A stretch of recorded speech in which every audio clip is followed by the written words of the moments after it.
Hi, I'm Dr. Randall, and I'm here for my 6 o'clock Instagram Live.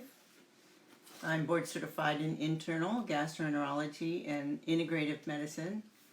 I'm disciplined in 20 different modalities, including Eastern medicine, Ayurvedic medicine, and many more.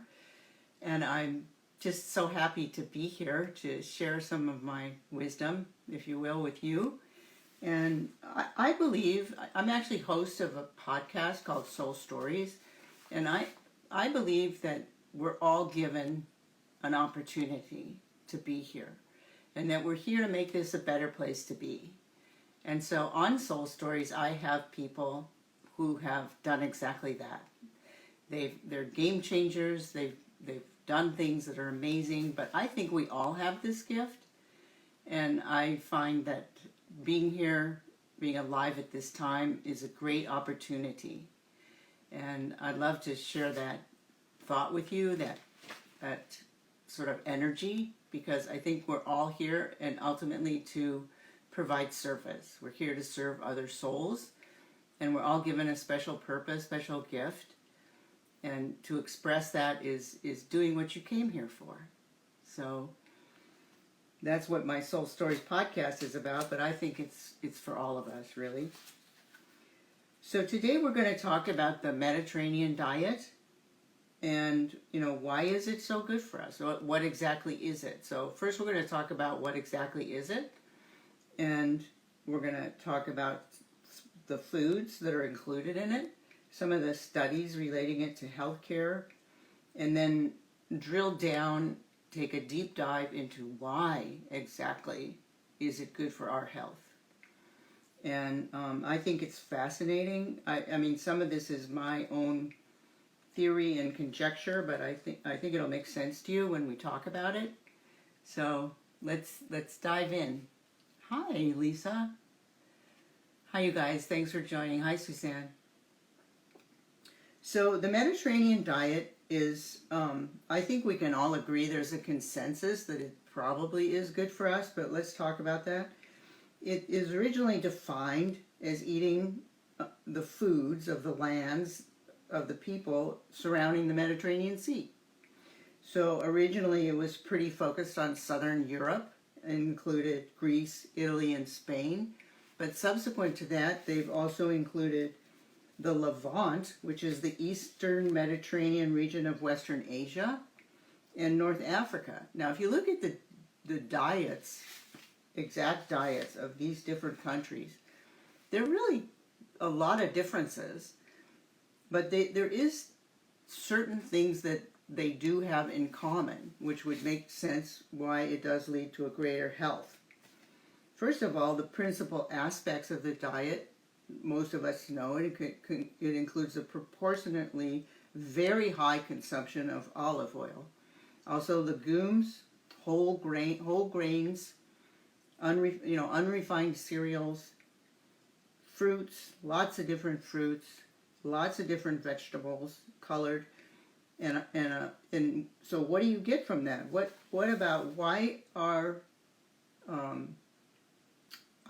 is a high consumption of olive oil good for you? Well, we're going to get to this later, but it's been said that olive oil in general is associated with an overall increase in health in all categories. Legumes have a lot of fiber. They also have protein. Olive oil has polyphenols, which we're going to get into deeper later. Whole grains have fiber, and we know fiber is really good for you for a lot of reasons. It's good for your colon and reduce cancer in the colon, but it provides the food for the microbiome, and because it helps provide short-chain fatty acids, and that's what the microbiome lives on. And you need to have your microbiome, as I referred to before. We're carrying around our own little pocket of soil inside of us, and we need to keep that healthy because that's where our health comes from, is our gut. The fruits and the vegetables have all the antioxidants. So you need the antioxidants, you need the fiber, you need the protein. The legumes also have a lot of minerals, and the minerals are essential for catalyzing the metabolic reactions in our body. So very high consumption of those foods in the Mediterranean diet. The legumes, the unrefined cereals, the fruits, and the vegetables. And then a moderate high consumption of fish. So most of us know what's in fish that's good for us. It's the omega-3 fatty acids. Now, the ocean is kind of struggling, as a lot of us know, but omega-3s don't just come from fish. They can come from algae. They can come from grasses. Wheat grasses and other grasses are full of omega-3 fatty acids, and pigweed. So you don't have to rely just on fish for your omega-3. There is a company, and I use it, that does have biosustainable fish oil, and the only reason I believe that, because it's questionable in most cases, is they have their own boats. So in talking to the head of their fleet, they don't do the open water fishing with the gigantic nets that are 7 miles long, and so that's more of a biosustainable kind of fishing.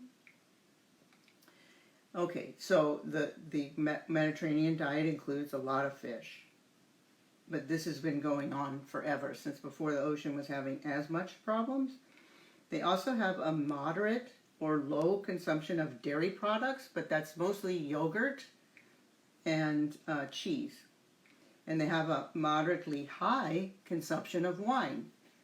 So what's good about wine? Well, what's good about wine is it comes from grapes, and it's usually red wine, and that has a lot of resveratrol. Resveratrol is a very potent antioxidant. It's active in the mitochondria. It helps the mitochondria detoxify, and it helps produce energy, but also resveratrol helps those, I don't know if you ever heard of this, little things on the end of your chromosomes that have to do with longevity. They're called telomeres. And a high consumption of resveratrol lengthens your telomeres. It means you're going to live longer. So that's an important nutrient. Also, the Mediterranean diet has a low consumption of non-fish meat products, such as, saturated fat containing ruminant meats and poultry and lamb. They don't eat much of that. Now, that's different in Greece, isn't it? But overall, these are the trends. So they have also a low consumption of sugary foods and refined carbohydrates. Now you might tell me, well, they eat a lot of pasta. In Italy they eat a lot of pasta, but it's kind of interesting.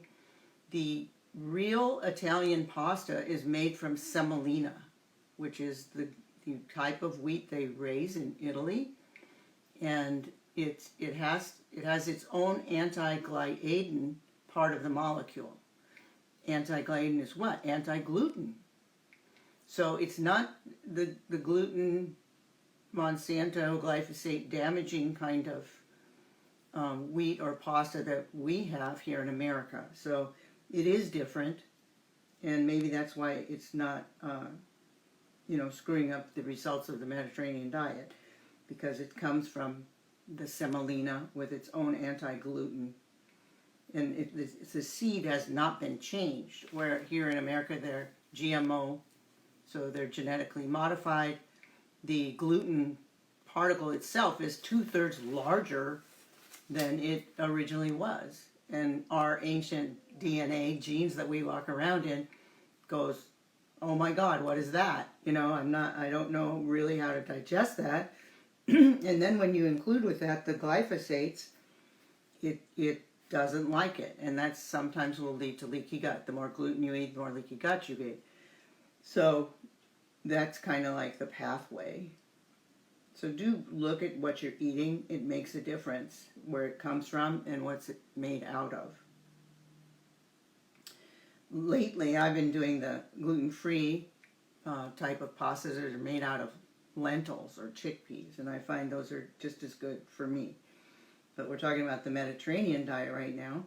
So, like I said, olive oil has been studied and found to be a potential health factor reducing all-cause mortality and risk of chronic diseases. Well, chronic diseases are abound in the United States. 70% of our healthcare dollars go to chronic diseases, things like diabetes, heart disease, hypertension, other cardiovascular disease, stroke, and cancer, and even reflux and obesity. Obesity is so bad for you because it causes a lot of inflammation and it decreases your immunity. That's why most people that went in the hospital with COVID were overweight. But this is all due to the SAD, Standard American Diet. It's called Standard American Diet. We call it the SAD diet, which is characterized in contrast to what we just listed: excess refined carbohydrates, excess sugary foods and high fructose corn syrup, excess saturated fats from meats and poultries, and trans fats. So, and also low fiber, low vegetables. So that's quite a contrast to the Mediterranean diet, and it ends up in chronic disease, which are based on inflammation. So right away we can kind of see maybe the Mediterranean diet causes less inflammation, and maybe that's why people are doing better on it. The Mediterranean diet is also associated with an all-cause reduction in mortality, according to observational studies. And there's evidence that it lowers the risk of heart disease, early death. The American Heart Association and American Diabetes Association recommend the Mediterranean diet as a healthy dietary pattern, thank goodness. And so I'm glad about that. So it also may help with weight loss. Now, some of the studies show that it may help with weight loss, and some of these studies show that it may not. I think it depends on what you're eating before you go on the Mediterranean diet. If you're eating the SAD American diet, I think it will help you with weight loss. And it also has to do with what else you're doing. UNESCO listed in 2010 under Mediterranean diet actually a list of habits. So this was enlightening to me. A list of skills, knowledge, rituals, symbols, traditions concerning crops, harvesting, fishing, animal husbandry, conservation, processing food, cooking food, and particularly sharing the consumption of food. So it wasn't confined to a particular set of foods. And that made me think too, like I always hear my patients say, well, I went to Italy and all I ate was pasta and bread and I didn't gain any weight. Well, what did you do? You probably walked 10 times more than you normally do, and then you ate all those other good foods along with that pasta. And the pasta was, if it was in Italy, like I said, it was the kind that's made from semolina, so that's a different breed of cat. Okay, let's talk about some studies. If you guys tuned in last week, or you can go tune in, I talked about cognitive decline, and there is no question that Mediterranean diet helps cognitive decline. I listed 3 studies. One of them was a meta-analysis of 14 studies, so several studies that showed that it decreased the incidence of cognitive decline and Alzheimer's disease across the board, and it also decreased the amount of volume loss, or in other words, people who ate the Mediterranean diet had more sustainable volumes in their brain, particularly in areas associated with Alzheimer's disease. Now that's a big deal, and those studies were done from 1917, 1918, and 2021, so they're not old studies. So I was very impressed by that last week, so you can look that up and listen to that show. But this 2017 review found that the practice of Mediterranean diet led to a decrease in cardiovascular disease, an overall cancer decrease, and neurodegenerative disease, as I implied, to diabetes and early death. So that sounds desirable to me. It also reduced risk of all non-communicable diseases, a decreased cost of living compared to our cost of living, and reduced other costs in terms of health care. So reduced cost of health care. And there is also people, they take the Mediterranean diet. There's this one thing called healthy Mediterranean style eating pattern, and they modify it. And, we always like to modify stuff. So they mirror the Mediterranean diet, but they include less dairy and maybe more fruits and more seafood. But they didn't come to any, they said that it contributes to health and decrease chronic disease. So what about cardiovascular disease? There are studies that find, that it's sort of marginal. The Cochrane review said there was limited evidence that the Mediterranean diet favorably affects cardiovascular disease and risk factors. I think when you take the diet out of the country and out of the people's practices, it sort of changes. You've got to take that into account, like I implied before. They walk more than we do, so maybe we go to the gym, or a certain fraction of us, but overall our whole population is, 2/3 are obese. So we don't have the same exercise principles that they have, and we're eating a lot, like way more fast food, like I mentioned, way more sugary stuff and trans fats and saturated fats, and that's what causes the chronic disease. So you got to take all these things into account, what people are doing as well as what they're eating. So the Mediterranean diet in general is very low in saturated fat and very high in monounsaturated fat and dietary fiber. So perhaps a lot of the health effects, these people say, may be due to the olive oil. And I might agree with them, but I don't totally agree with them, because I think there's other things they're eating that are helping them as well, as we implied in the very beginning.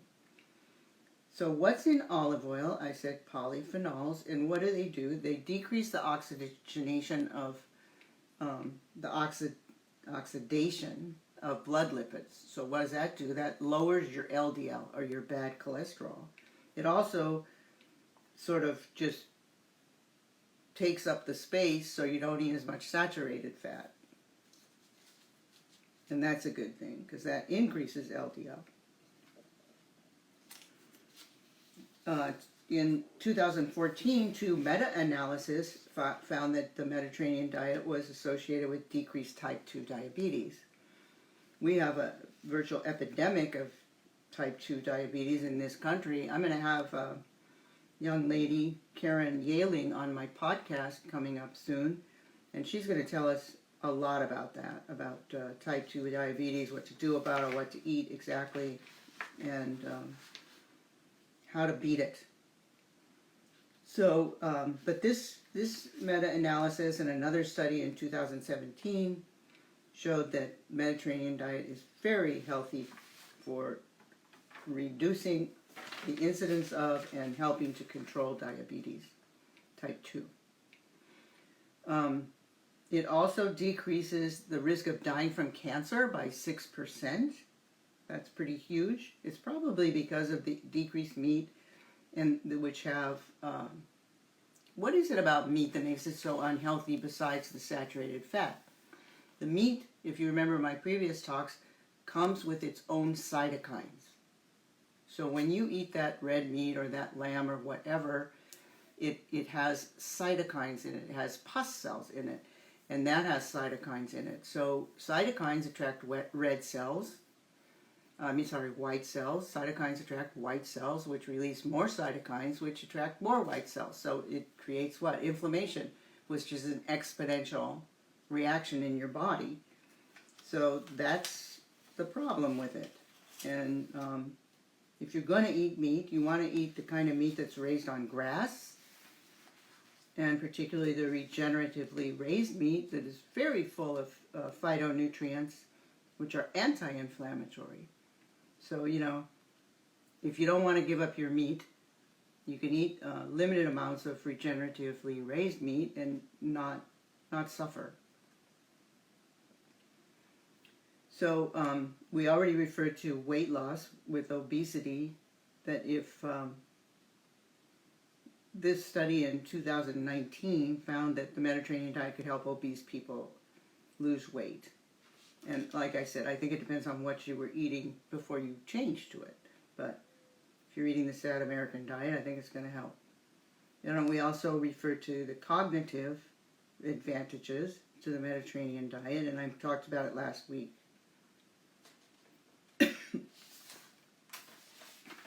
Another thing that I found was interesting is the Mediterranean diet reduces major depression and anxiety.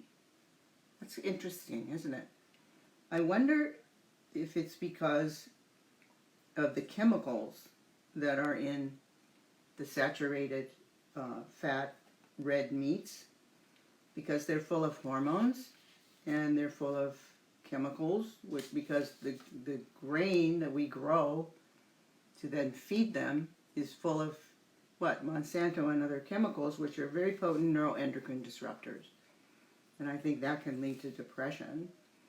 So the Mediterranean diet, of course, supplants eating those things and eats fish instead and vegetables and fruits, and they have less depression. So that's pretty cool. And then the gluten issue. We already talked about the gluten issue and why it may not be as much of an issue, because they use, particularly in Italy, where they grow their wheat, which is called semolina, with the original seed, and it has the anti-gliadin molecule in there. So, like I said, a high intake of olive oil is the principal source of fat.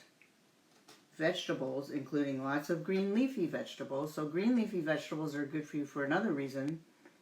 They also take part in stimulating your mitochondria, along with the resveratrol, but they also remove poisons and glyphosate, but other poisons, mercury, heavy metals. So that's healthy. Onions, garlic, tomatoes, and peppers are, very good for you. Garlic is antimicrobial. Tomatoes have lycopene. Red peppers, colored peppers have lots of antioxidants. Fresh fruits have lots of antioxidants. And that's what they eat for desserts, as opposed to the sugary stuff. And the cereals provide the fiber. They eat lots of nuts, which provide the other omegas besides the omega-3. The seeds, which provide the omega-7, which you only get from seeds. So you really want to eat those. And legumes, which provide the minerals and the protein. So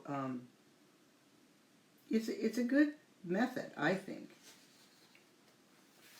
You can look this up online, but they have something called the Mediterranean Diet Pyramid, where they'll tell you what to eat the most of, and I kind of alluded to that with words in the beginning, like what they ate the most of and what they ate the least of.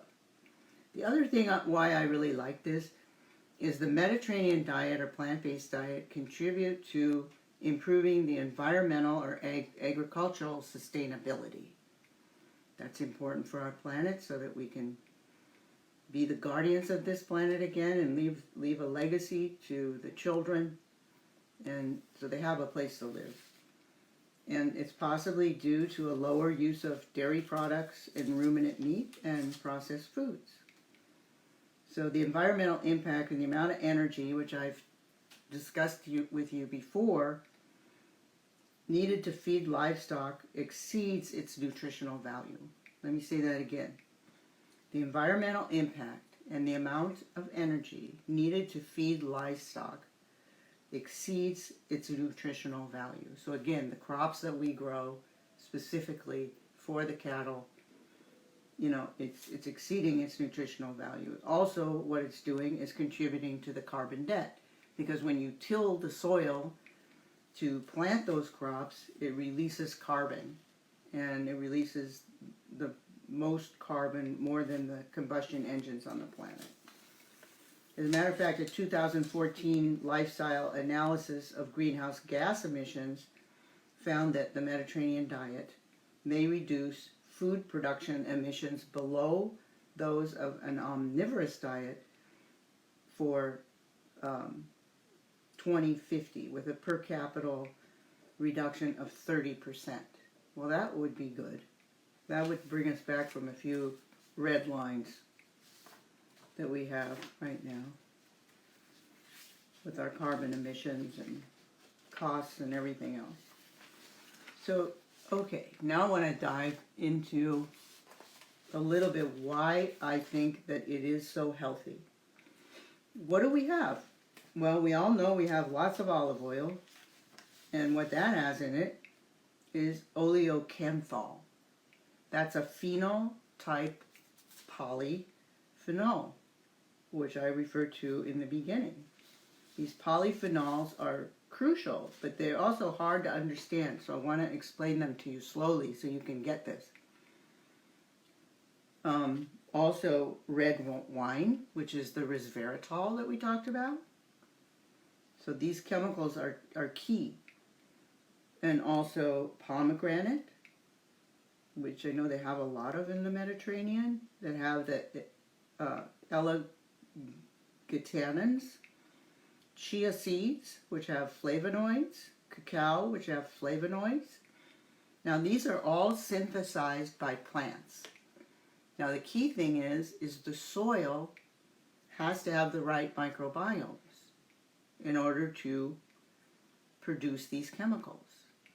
They use it to repel pests, they use it, with for their own purposes, but when we eat them, they're very important for our health. But if the soil is depleted of microbes, which if it's been farmed industrially and put glyphosate on it, it kills the microbes. And they can't make these chemicals.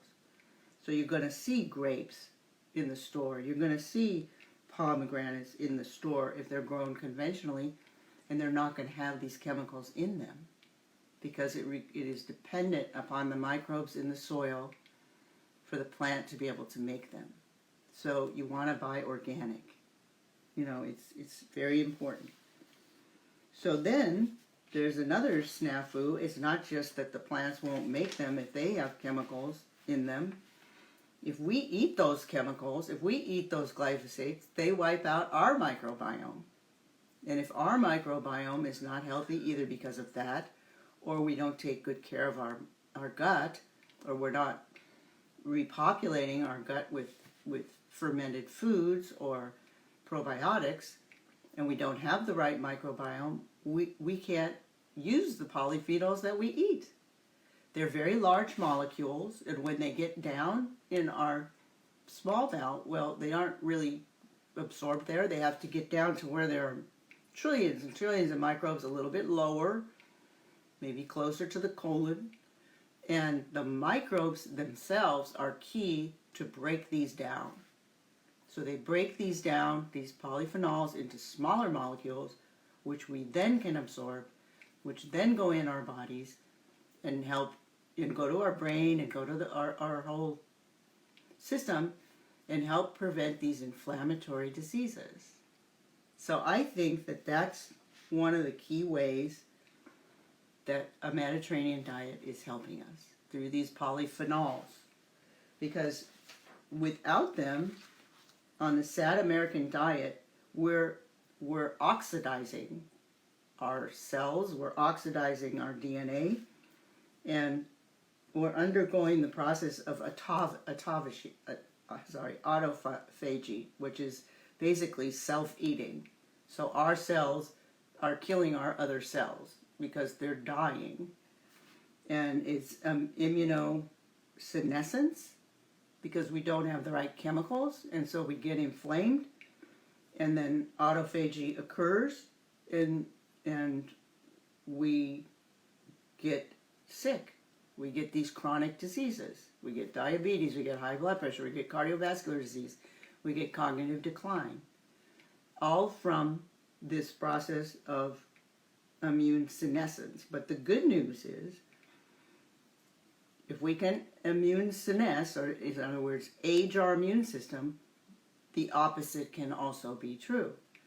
We need immunorejuvenation. And I really feel that things like olive oil, pomegranates, green leafy vegetables, colored foods are helping our body to undergo immunorejuvenation. I mean, just the fact that resveratrol can grow our telomeres longer is an example of immunorejuvenation. Otherwise, these things called chip cells occur, and they start killing off our older cells. And we get these chronic age-related inflammatory disease, which we're spending 70% of our health dollars on. So that's my theory. That's my theory. The other thing that can help with immunorejuvenation is intermittent fasting. It reduces autophagy. It reduces these chip cells, they're called, which are attacking our own immune system. But if you eat these foods that we've talked about, that we described, you do a lot of olive oil. If you don't want to drink red wine, I understand. Maybe that's not a good thing for you, but you can take resveratrol. Comes in a supplement, easy to take. Eat a lot of fruits and vegetables. They say 7 servings a day of fruits and vegetables. You know, and like I said, you don't have to eat fish to get omega-3s. There's other ways. But it's the omega-3s. Sorry. It's the omega-3s. It's the polyphenols. It's the olive oil. And the fiber. That's really, you know, the key to this diet and why it's so healthy. So that's my story. And I'm ready to entertain questions. Hi, McKenna. Hi, Olivia. Oh, I'm sorry you missed the whole thing. Practically. Anyway, you can listen to it anytime. Is non-dairy yogurt a good alternative to dairy yogurt? Does it? Well, you have to read it. A lot of the non-dairy yogurt is a great alternative, and it does have you got to see that it says it has active probiotics in it. But yes, it's good for you. I do coconut yogurt, and they even have one that's Greek coconut yogurt, and it tastes just like Greek yogurt. It's pretty amazing. Oh, good for you. It'll still be on here, and you can listen to it anytime. So if you missed the first part, don't worry. That was a good question, Patty. Any other questions? Anything that you eat that's a fermented food on that note, like if it's pickles or sauerkraut or any of those. They even have kefir non-dairy too. But if it's a fermented food, you have to read it. It should say cultured. It should say cultured. It should say live bacteria in there. And some of them even say what the bacteria are. Oftentimes lactobacillus. So, read your stuff and check it out. Anything else?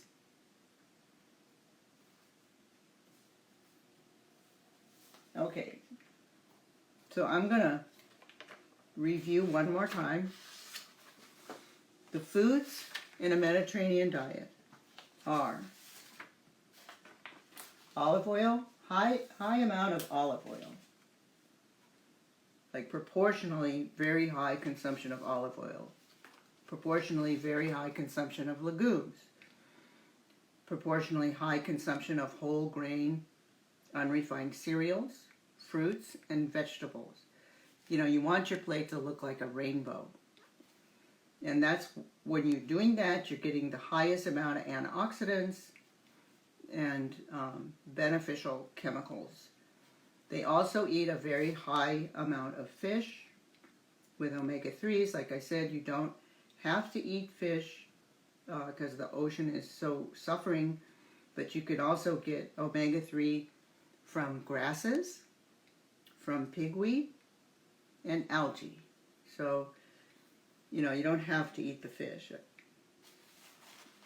They also have a very moderate to low consumption of dairy products, which is mostly yogurt and cheese, and a very high amount of red wine, which has the resveratrol that I told you don't have to drink the wine, you can take the supplement, and a very low consumption of meat, sugary foods, and refined carbohydrates, as opposed to the SAD or standard American diet, which has excess refined carbs, sugar, high fructose corn syrup, an excess amount of saturated fats in the meats and poultry, trans fats, which are really deadly, and low fiber, low vegetables, resulting in high obesity rates, diabetes, type 2, hypertension, cardiovascular disease, strokes, osteoarthritis, which I forgot to mention before, gastroesophageal reflux disease, and obesity. Obesity is just inflammation throughout, and low immunity because of obesity. So those are the main foods. And then, like I said, I believe it really boils down to the polyphenols in the foods. And the specific foods were, of course, olive oil, pomegranates, resveratrol, chia seeds, cacao, and other sources of bioflavonoids. And the key thing there is you want to make sure it comes from organic soil, so the soil has the microbes, and then you're going to have those polyphenols in your food. The polyphenols are very large molecules, however, so they have to be, they won't be in the food if it wasn't grown organically, because the fertilizers and whatnot kill the microbes in the soil. So of course, let's say you have the good kind, it's in there, and then the other trick is make sure your soil, your internal soil, in your gut, your microbiome is healthy. Because it's the only way you can break these polyphenols down and get them to your system to help prevent these chronic diseases. It's cool how things work, isn't it? All right, guys. I think that's a good place to end. It's a good story. And takes you from the beginning to the end. Any other questions? Hi, Rhonda.